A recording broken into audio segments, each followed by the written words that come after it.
नमस्कार भक्तों, संस्कार भक्ति चैनल में आपका स्वागत है। तो आज के इस वीडियो में मैं आपको सुनाने वाली हूँ महाशिवरात्रि व्रत कथा। इस दिन भगवान शिव की पूजा के साथ महाशिवरात्रि व्रत की कथा भी पढ़नी चाहिए। चित्रभानु की कथा पढ़ने से आप भगवान शिव की महिमा और उनकी भक्ति के महत्व को समझ पाएंगे। भगवान शिव भोले हैं, वे आसानी से प्रसन्न होते हैं। वह सच्चे मन से जल अर्पित कर देने मात्र से ही प्रसन्न होकर अपने भक्तों के दुख दूर कर देते हैं और उनको शिवलोक में स्थान प्रदान करते हैं। महाशिवरात्रि का दिन उनको प्रसन्न करने का सबसे बड़ा अवसर है। इस दिन भगवान शिव की पूजा करें और महाशिवरात्रि व्रत की कथा पढ़ें। तो महाशिवरात्रि व्रत कथा इस प्रकार है। शिव पुराण के अनुसार एक समय में चित्रभानु नामक शिकारी शिकार करके अपने परिवार का पालन पोषण करता था। उस पर साहूकार का कर्ज था। समय से कर्ज चुकता न करने के कारण साहूकार ने उसे बंदी बना लिया। उस दिन शिवरात्रि थी और दिन भर वह भूखे प्यासे रहते हुए भगवान शिव का स्मरण कर और दिन गुजर गया।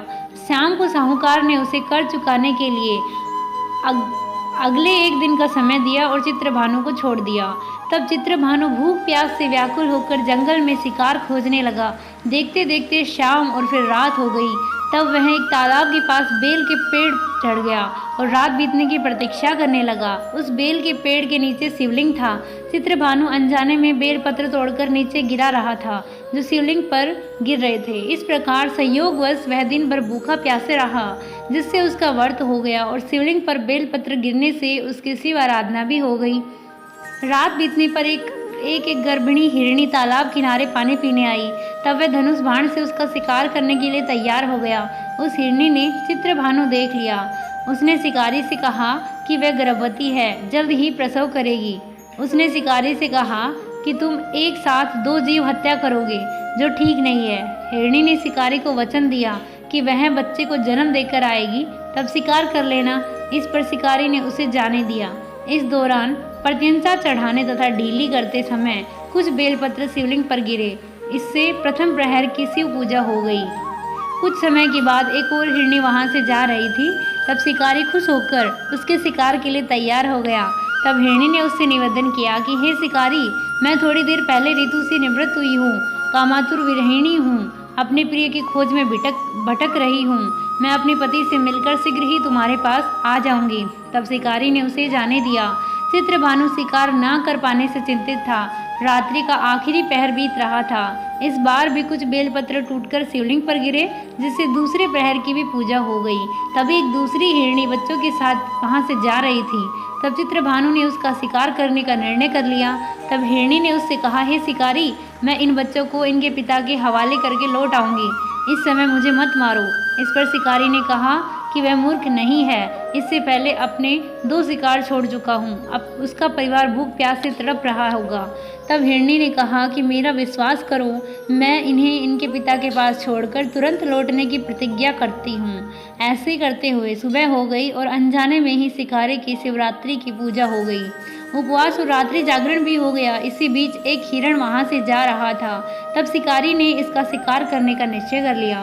चित्रभानु को प्रत्यंचा चढ़ाए देखकर उस हिरण ने निवेदन किया कि यदि तुमने मेरे से पहले 3 हिरणी और उनके बच्चों का शिकार कर लिया हो तो उसे भी मार दो, ताकि उनके वियोग में दुखी ना होना पड़े।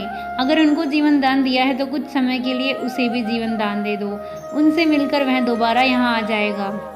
हिरणी की बातें सुनकर शिकारी के मन में रात का पूरा घटनाक्रम सामने आया। उसने सारा घटनाक्रम हिरण को बताया। तब हिरण ने कहा कि वे तीनों हिरणी उसकी पत्नियां हैं। जिस प्रकार वे तीनों प्रतिज्ञाबद्ध होकर गई हैं, उसकी मृत्यु से वे अपने धर्म का पालन नहीं कर पाएंगी। जिस प्रकार तुमने उन पर विश्वास करके उन्हें जाने दिया, वैसे ही उसे भी जाने दो। वह अपने परिवार के साथ जल्द ही उपस्थित हो जाएगा। चित्रभानु ने उसे भी जाने दिया। शिवरात्रि व्रत और पूजा करने से उसका मन निर्मल हो गया। उसके अंदर भक्ति की भावना जागृत हो गई। कुछ समय के बाद वह हिरण अपने दिए हुए वचन के कारण अपने परिवार के साथ शिकारी के सामने उपस्थित हो गया। उन जीवों की सत्यता और सात्विकता और प्रेम भावना को देखकर चित्रभानु को आत्मग्लानि हुई। उसने हिरण परिवार को जीवन दान दे दिया। अनजाने में ही सही शिवरात्रि का व्रत करने से चित्रभानु को मोक्ष मिला। मृत्यु के बाद शिवगण उस शिकारी को शिवलोक ले गए। तो भक्तों, आज की इस वीडियो में मैंने आपको सुनाया शिवरात्रि व्रत कथा। अगर आपको ये वीडियो अच्छा लगा हो तो प्लीज़ इसे लाइक करें, अपने फ्रेंड्स एंड फैमिली के साथ शेयर करें, और यदि आपने मेरे चैनल को संस्कार भक्ति को सब्सक्राइब नहीं किया है तो प्लीज़ इसे सब्सक्राइब करें। तो मिलती हूँ फिर से एक नई वीडियो के साथ, तब तक के लिए राधे राधे, जय श्री कृष्णा।